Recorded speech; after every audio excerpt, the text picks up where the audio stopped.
에베소서 3장 14절에서 19절까지 말씀입니다. 에베소서 3장 14절에서 19절까지 말씀, 신약성경 313페이지에 있습니다. 신약성경 313쪽에 있는 에베소서 3장 14절에서 19절까지 말씀, 우리 한 절씩 교독하도록 하겠습니다. 하나님 말씀을 교독할 때 살아계신 하나님의 음성을 들으시기 바랍니다.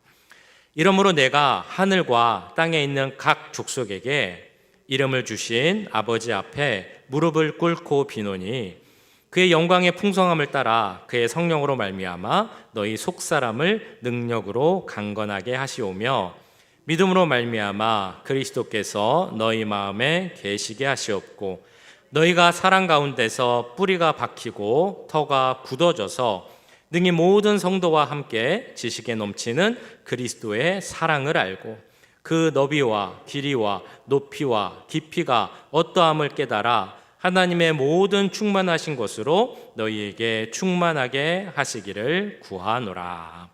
아멘. 네, 저희가 예전에 톨스토이 단편집 중에 있는 하나의 소설로 말씀을 나눈 적이 있습니다. 그 제목은 사람에게는 얼마나 많은 땅이 필요한가라는 제목의 소설이었습니다. 기억나시죠? 사람에게 얼마만큼 땅이 필요한가, 그 사람의 욕심에 대해서 이야기했던 그런 소설입니다. 톨스토이의 단편집을 보면 이 소설 외에도 또 다른 좋은 소설들이 많이 있습니다. 그래서 오늘은 그 중에서 또 다른 하나의 그 소설을 함께 내용을 나눠보려고 하는데요. 그 소설의 제목은 사람은 무엇으로 사는가라는 제목입니다. 사람은 무엇으로 사는가? 이 책의 주인공은 시몬이라는 구두 수선공입니다. 그러니까 옛날 말로는 구두쟁이라고도 이렇게 불렀죠. 그런데 구두를 수선해줘서 그걸로 돈을 받아서 먹고 사는데 겨우겨우 정말 가난하게 사는 그런 사람이었습니다. 겨울이 다가와서 겨울 추위를 이겨낼 수 있는 그 외투를 만들어야 되는데요. 외투를 만들려면 가죽이 있어야 합니다. 그런데 가죽 살 돈이 없어서 어떻게 하기로 했냐면 구두를 수선해 주면서 받지 못했던 외상값을 받아서 가죽을 사고 그 가죽으로 외투를 만들기로 합니다. 시몬이 외상값을 받으러 가는데 사람들이 돈을 주질 않습니다. 받아야 되는 돈 이만큼이면 받은 돈은 정말 조금, 그 중에 일부분밖에 못 받습니다. 시몬이 화가 너무 많이 났습니다. 그래서 그 받은 돈으로 술을 마시게 되죠. 술을 거나하게 마시고 취해서 밤이 다 돼서 집으로 돌아옵니다. 근데 집으로 돌아오는 길에 교회가 있었는데 그 교회 담벼락에 어떤 청년이 다 거의 벌거벗은 채로 그 추위에 막 떨고 있는 겁니다. 처음에는 그냥 못 본 척하고 지나치려고 했습니다.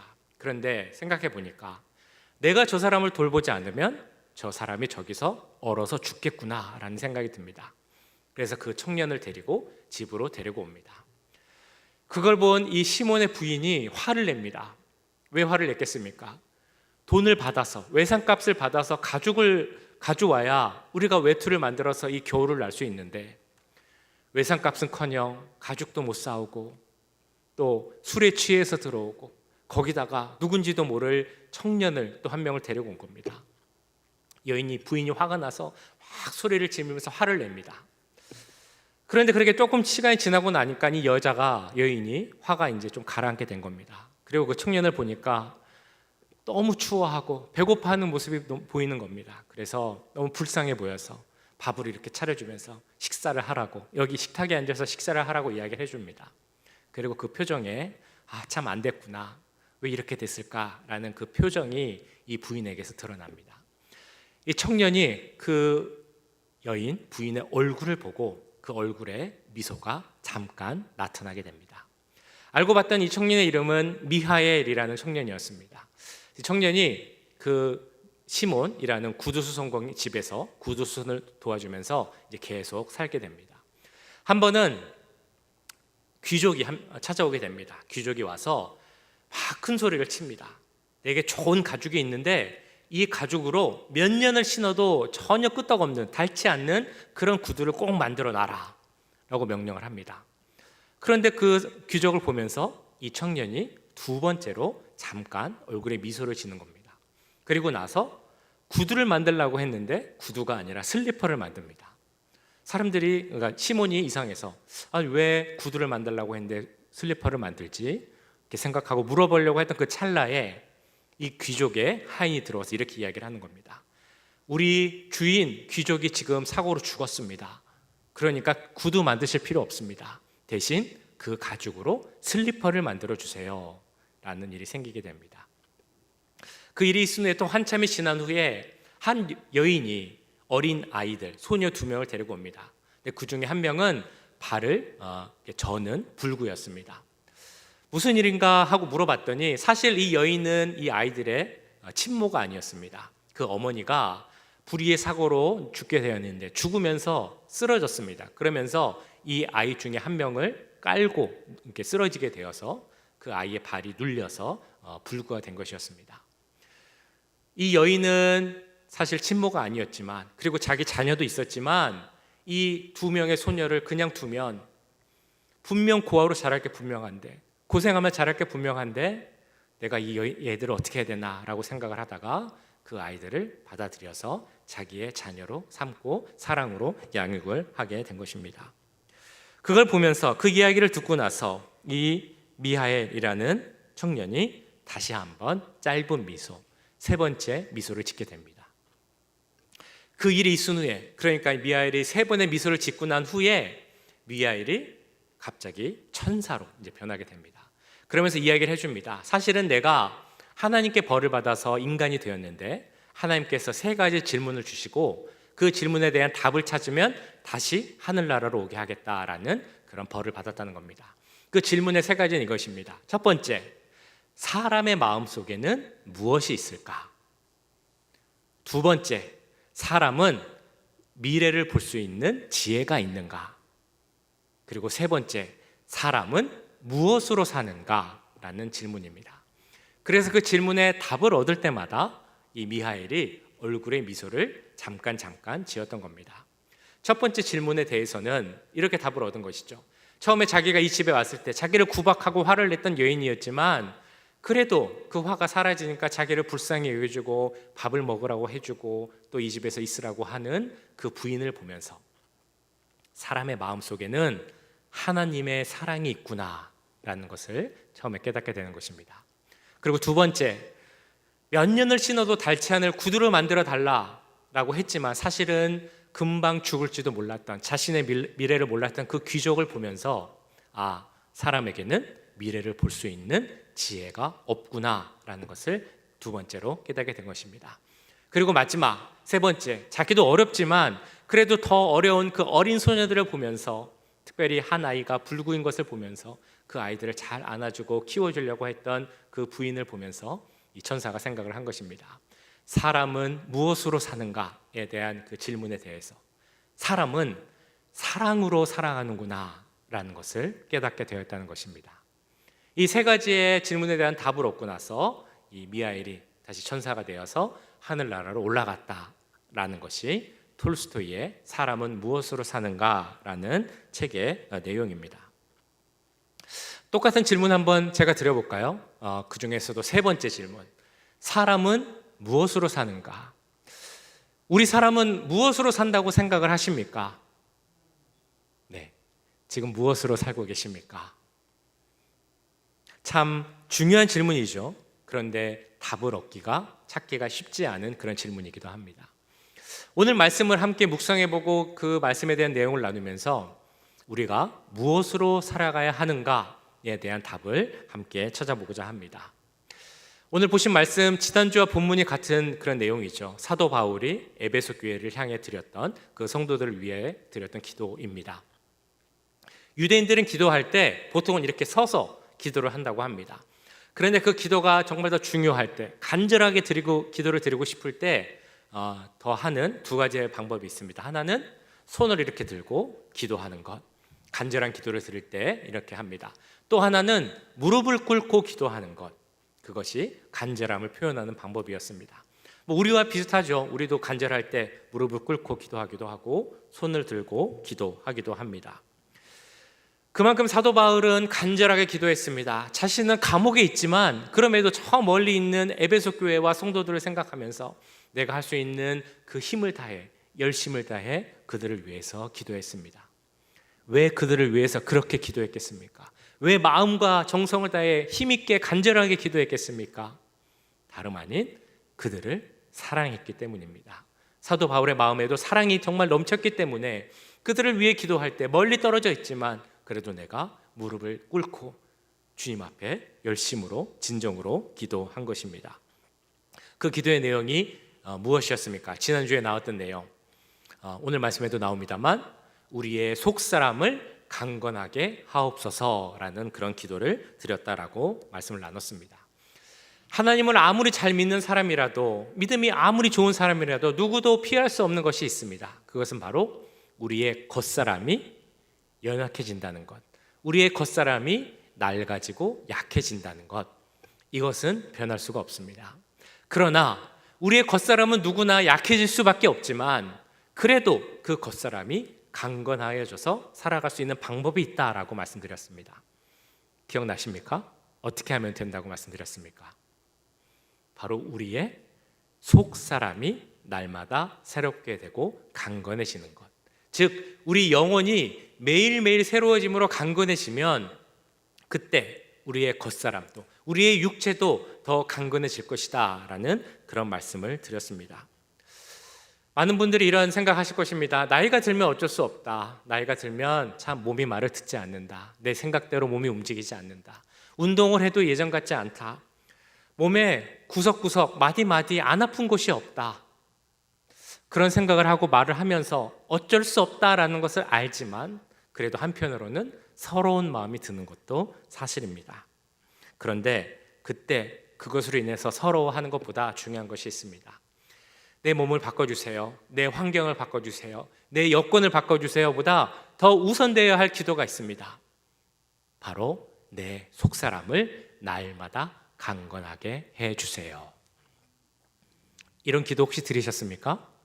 지난 주간, 한 주간 동안 얼마나 들으셨습니까? 네, 잘 들으셨을 것이라 믿고 앞으로 더 잘 들으실 것을 믿고 오늘은 거기에 더해서 두 번째로 드려야 할 기도에 대해서 말씀드리고자 합니다. 에베소 교회를 향해 사도 바울이 드렸던 두 번째 기도의 제목 무엇이겠습니까? 17절을 보시면서 그 기도의 내용을 살펴보겠습니다. 믿음으로 말미암아 그리스도께서 너희 마음에 계시게 하시옵고 너희가 사랑 가운데서 뿌리가 박히고 터가 굳어져서. 이 내용을 잘 보시면 사도 바울이 에베소 교회를 향해서 기도하는 내용, 너희들의 마음속에 두 가지가 있으면 좋겠다, 두 가지가 충만하면 좋겠다라고 이야기를 합니다. 그 두 가지가 무엇인가 하면요, 첫 번째는 바로 예수 그리스도입니다. 그리고 두 번째는 그 예수님이 주시는 예수 그리스도의 사랑, 이 두 가지가 너희에게 채워지길 기도한다라고 말하고 있는 것입니다. 마태복음 12장을 보시면 귀신에 들렸다가 그 귀신을 쫓아낸 사람의 이야기가 나옵니다. 이 사람은 귀신으로 인해서 어려움을 겪다가 귀신이 이제 쫓기져 나갔기 때문에 이제 괜찮아지겠다, 괜찮아질 것이다 라는 생각을 했을 것입니다. 자, 그런데 어떤 일이 생겼는지 아십니까? 이 사람에게서 쫓겨나간 귀신이 갈 데가 없어서 이렇게 돌아다니다가 마른 땅 위를 다니다가 갈 데가 없으니까 예전에 그 사람이 어떨까 하고 돌아와 봅니다. 그런데 그 사람은 내 마음이 비워졌으니 깨끗하여졌고 내가 선하고 의로운 삶을 살 수 있을 것이다 라고 생각을 했는데 그냥 그렇게만 살고 있었던 것입니다. 마음이 비워져 있고 아무것도 변화된 것이 없었던 것입니다. 그걸 보고 이 악한 영이 다시 그 마음에 들어옵니다. 그냥 들어온 것이 아니라 그 주위에 있던 7 귀신을 데리고 들어왔다라고 성경에 나옵니다. 그러니까 이 사람은 내가 귀신이 나갔으니까 내가 더 좋은 삶을 살 것이다 라고 생각했지만 그냥 비어있는 상태로 있었기 때문에 좋아진 것이 아니라 더 많은 귀신, 악한 영이 들어와서 예전보다 더 힘들고 어려운 삶을 살아야 했다는 것입니다. 이 말씀을 통해 우리가 알 수 있는 것이 있습니다. 우리의 마음을 비우기만 하면 된다라는 생각이 잘못됐다는 것입니다.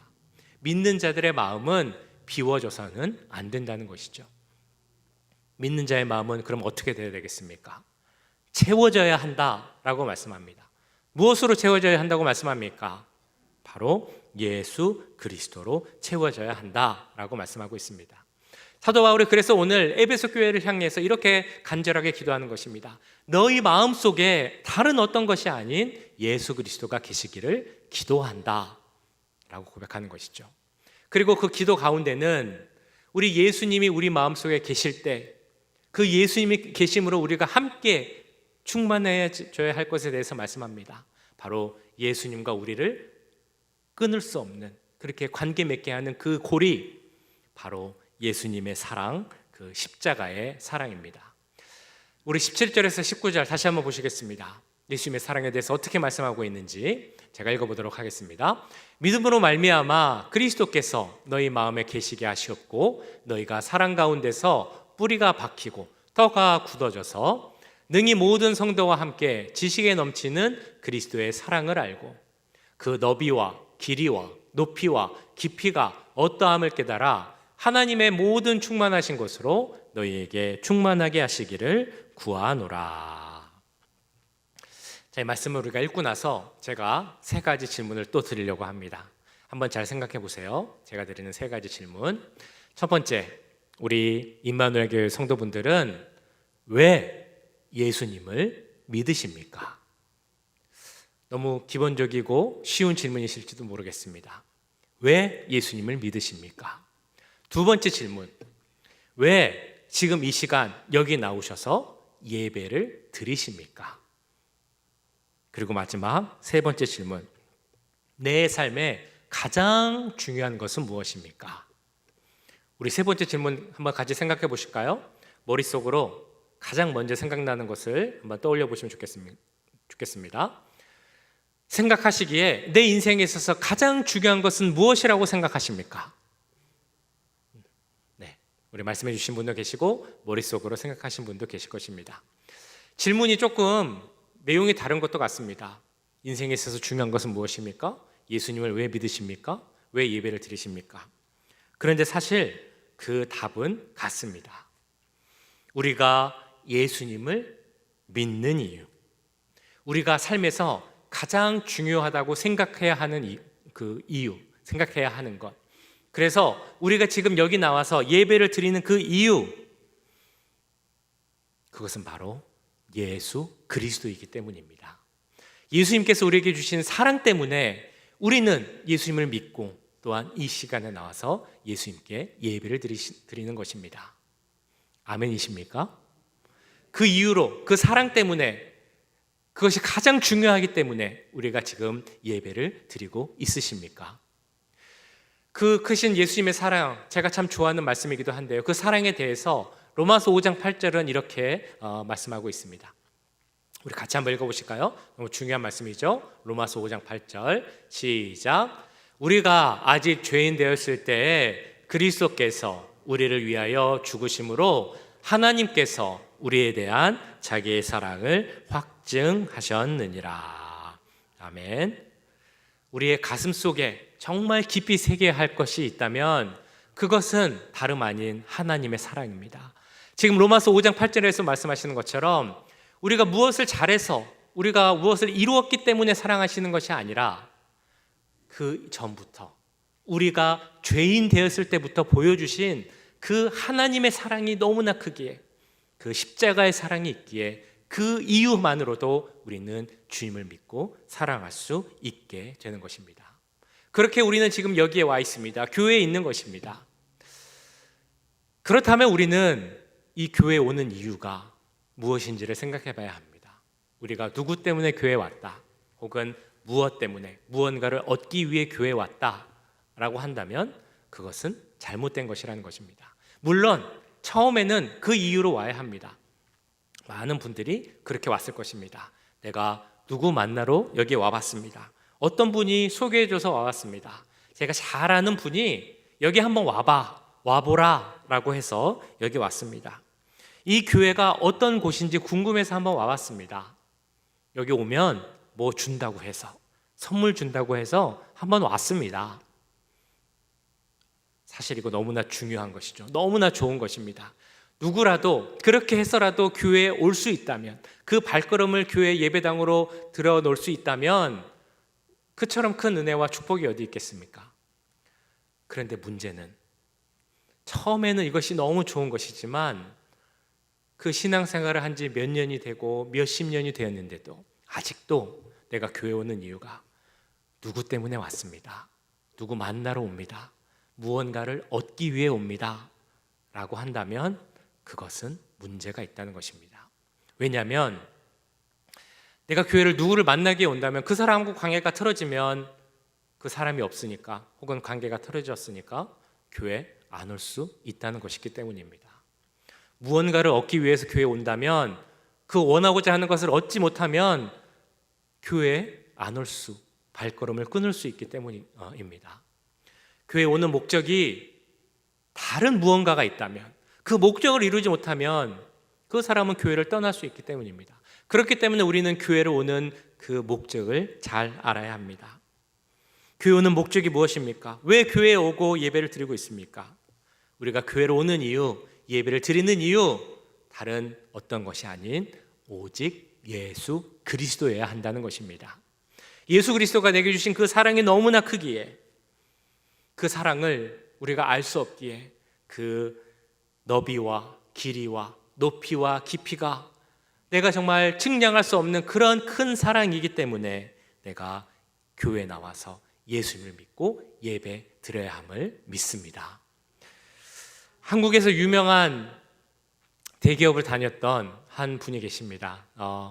이분은 정말 회사에서도 너무 잘 나가는 그 대기업을 다니는 분이었는데, 그리고 또 출신이 그 안동의 양반 집안 출신이었다고 합니다. 그러니까 그 유교 사상을 마음속에 깊이 새기고 있는 분이었습니다. 주위의 친구들, 아는 분들이 교회로 어떻게든 예수님을 전하고 전도하려고 해도 꿈쩍도 안 하던 분이 바로 이분이었습니다. 근데 이분이 아들이 한 명 있었는데 아들이 한동대 학교라는 곳을 가게 됩니다. 지난번에 한번 갈대상자라는 책을 소개드리면서 나왔던 대학교가 한동대학교이죠. 기독교 대학교입니다. 그 아들이 한동대학교를 가게 돼서 거기서 예수님을 인격적으로 만나게 됩니다. 아들에게 목표가 생겼습니다. 내게 제일 급한 것은 내 아버지를 예수님께로 전도하는 것이다 라고 생각을 하게 됩니다. 그 아들이 기도하고 노력하면서 그래서 결국에 이 아버지도 하나님을 만나고 예수님을 믿게 됩니다. 예수를 믿고 나니까 회사에 다닐 때 여러 가지 이제 문제가 보이기 시작하는 겁니다. 이분이 거의 이제 승진을 해서 곧 사장이 될 수 있는 그런 기회가 있는 상황이었는데, 잘 아시겠지만 한국에서 회사에서 잘 성공하려고 하면 여러 가지 이제 방법과 수단을 써야 됩니다. 예수님을 믿는 자로서 그것이 옳지 못하다라는 생각을 이제 하게 된 것입니다. 그래서 회사를 그만둬야겠다라고 생각을 하고 자기의 꿈을 접고 회사를 그만두게 됩니다.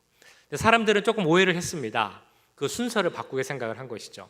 예수님을 잘 믿기 위해서 회사를 그만둔 것인데 사람들이 대부분 뭐라고 얘기를 하냐면, 저 사람이 승진하려고 했는데, 사장이 되려고 했는데 승진하지 못하니까 회사 그만두고 그 마음의 위로를 얻기 위해서 교회를 다니는구나 라고 이제 생각을 했다고 합니다. 자, 그런데 이분에게 또 어려움이 닥쳐옵니다. 그 아들이 유럽으로 배낭여행을 가게 됐는데 유럽에서 기차 사고가 나서 죽게 되는 겁니다. 한 명밖에 없는 외아들, 무남 동료, 아니죠. 뭐죠? 네, 그 외아들이었는데 무녀 동남, 그 외아들을 잃게 된 것입니다. 마음이 얼마나 아팠겠습니까? 사람들은 또 예상을 합니다. 저 사람 분명 실망하고 좌절할 것이고 그 낙심 때문에 교회를 떠날 것이다 라고 생각을 했답니다. 그런데 예상과는 달리 이분은 예전보다 더 열심히 신앙생활을 하게 됩니다. 그리고 이렇게 고백을 합니다. 내 아들은 나를 구원하기 위해서 이 땅에 온 선교사였습니다. 예수 그리스도의 그 은혜와 사랑은 오늘도 내게 넘칩니다. 나는 주님의 평안으로 승리하고 있습니다. 이분이 어떻게 이 어려움을 이겨낼 수 있겠습니까? 바로 그 마음속에 새겨진 예수 그리스도의 사랑이 있었기 때문에 그 모든 어려움을 이겨낼 수 있었을 줄 믿습니다. 그러니까 중요한 것은 우리도 마찬가지입니다. 우리 마음속에 가장 깊이 새겨야 할 것이 무엇이냐? 바로 예수님의 사랑이라는 것입니다. 19절에서는 이렇게 말씀을 합니다. 그 너비와 길이와 높이와 깊이가 어떠함을 깨달아 하나님의 모든 충만하신 것으로 너희에게 충만하게 하시기를 구하노라. 하나님의 충만한 것으로 너희도 충만해지길 원한다라고 사도 바울은 기도합니다. 하나님이 갖고 계신 여러 충만한 것들, 우리가 가지면 좋은 것들이 너무나 많습니다. 그 중에서도 사도 바울이 기도하는 것은 하나님의 사랑으로 너희가 충만하여 되기를, 너희 마음이 예수 그리스도의 사랑으로 가득 차 있기를 기도한다라고 말하고 있는 것입니다. 그래서 저도 기도합니다. 우리 사도 바울의 기도에는 물론 못 미치겠지만 제가 정말 간절히 기도하는 것은 여기 계신 우리 사랑하는 임마누엘 교회 성도들 그 마음이 우리 예수님의 사랑으로 가득 차기를, 가장 깊은 곳에 우리 예수님의 사랑이 새겨질 수 있기를 정말 저는 간절히 기도합니다. 뿐만 아니라 우리 매일의 삶 속에서 묵상하고 말씀 묵상, 기도하시고 찬양하면서 매일매일 그 하나님의 사랑을 날마다 새롭게 경험하고 체험하시기를 저는 그렇게 기도합니다. 그래서 우리가 함께 이런 고백을 드리기를 정말 간절히 소원합니다. 로마서 8장 35절에 나오는 사도 바울의 그 기도이죠. 제가 먼저 한번 읽어보도록 하겠습니다. 누가 우리를 그리스도의 사랑에서 끊으리요? 환난이나 곤고나 박해나 기근이나 적신이나 위험이나 칼이랴. 내가 확신하노니 사망이나 생명이나 천사들이나 권세자들이나 현재일이나 장래일이나 능력이나 높음이나 깊음이나 다른 아무 피조물이라도 우리를 우리 주 그리스도 예수 안에 있는 하나님의 사랑에서 끊을 수 없으리라. 우리 같이 한번 저 가운데부터 읽어볼까요? 우리를부터 우리의 믿음의 고백으로 함께 읽어보도록 하겠습니다. 시작. 우리를 우리 주 그리스도 예수 안에 있는 하나님의 사랑에서 끊을 수 없으리라. 아멘. 잘 아시는 그 독일의 아우슈비츠라는 수용소가 있었습니다. 독일 군들이 유대인들을 학살했던 그런 장소였습니다. 유대인들에게 보면 그것이 얼마나 지옥과 같은 장소였겠습니까? 절규가, 그 고함이 끝이지 않는 그런 장소였을 것입니다. 유대인들은 아마 이렇게 외쳤을 것입니다. 하나님, 지금 어디에 계십니까? 왜 이런 일을 허락하셨습니까? 그냥 그대로 놔두십니까? 라고 어떤 유대인들은 그렇게 외쳤습니다. 자, 그런데 전쟁이 마치고 나서 그 연합군들이 이 독일군이 갖고 있었던 아우슈비츠 수용소에 들어가서 어떤 일이 있었나라고 확인하고 점검할 때 한 연합군이 이 벽 한 구석에서 한 유대인이, 그리스도 유대인이 썼던 그 글자를 보게 됩니다. 거길 봤더니 이렇게 써 있는 겁니다. 그 크신 하나님의 사랑 말로 다 형용 못하네. 하늘을 두루마리 삼고 바다를 먹물 삼아도 한없는 하나님의 사랑 다 기록할 수 없겠네. 말 그대로 거기는 지옥과 같은 곳이었을 텐데 어떻게 거기서 살면서도 한없는 하나님의 사랑을 이야기할 수 있겠습니까? 더 놀라운 일은 그 밑을 보니까 이런 고백이 있는 것입니다. 하나님은 여기에 계십니다 라는 그 고백입니다. 그 수용소에서도 그런 고백을 할 수 있었던 이유는 바로 나를 위해 죽으신 그 예수님의 십자가의 사랑이 그 가슴 속에 깊이 새겨져 있었기 때문에 그런 어려운 상황 속에서도 그 크신 하나님의 사랑 내가 말로 다 표현 못합니다 라는 고백을 할 수 있었음을 믿습니다. 우리도 그래야 할 줄 압니다. 하나님의 사랑 우리 마음속에 품고 계십니까? 그 하나님의 깊은 사랑을 얼마나 마음속에 새기고 계십니까? 제가 처음에 드렸던 질문 다시 한번 드리겠습니다. 오늘 제목이기도 합니다. 사람은 무엇으로 사는가? 우리 그리스도인은 무엇으로 살아가야 하겠습니까? 그렇죠. 바로 예수 그리스도의 사랑, 그리고 그 사랑이 주는 힘과 능력으로 살아가게 될 줄 믿습니다. 지금까지 우리를 사랑하시던 우리 주님, 지금도 우리를 무척 사랑하시는 우리 주님, 그리고 앞으로도 우리를 더 사랑하실 우리 예수 그리스도의 사랑을 생각하며 그 은혜 가운데 감사하며 살아갈 수 있는 우리 모두가 될 수 있기를 주님의 이름으로 간절히 축원합니다.